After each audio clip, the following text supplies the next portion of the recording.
আসসালামু আলাইকুম। বাংলাদেশের নাগরিক, আমাদের যেমন জমি থাকলে সেখানে আগাছা হবে, সেটা সাফ করতে হবে। তেমনি আমাদের একটা স্বাধীন দেশ, এখানে স্বাধীন দেশ স্বাধীন করার পরই স্বাধীন করার পর আমাদের দায়িত্ব শেষ হয় না, আর দায়িত্ব বাড়ছে।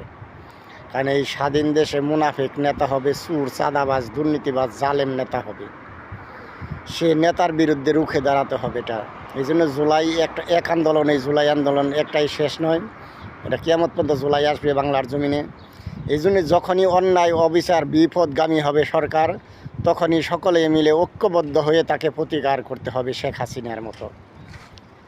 কারণ মানুষ আশরাফুল মাকলুকাত কেন বলা হয়েছে? মানুষ জীব জানোয়ার, তারা অন্যায় দেখলে তারা অন্যায় প্রতিবাদ করে না, কিন্তু মানুষ এই জন্য আশরাফুল মাকলুকাত।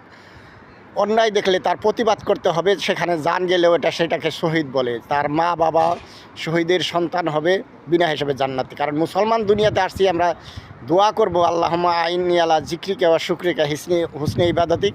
আরেকটা দোয়া হচ্ছে আল্লাহুম্মা ইন্নী আসআলুকা শাহাদাতান ফি সাবিলিল্লাহ। শহীদের জন্য আমরা, শহীদের মৃত্যুর জন্য আমরা দোয়া করব। এই শহীদের মৃত্যু আমরা প্রত্যেকটা নারী পুরুষ, আমাদের সন্তানাতেই এরা এই দোয়া করবে এবং সেই সাথে কাজও করবে। কারণ দোয়া করলে তো কাজ হবে না। কারণ নবী রাসূল, খোলাফায়ে রাশিদিন, তারা তো আমাদের চেয়ে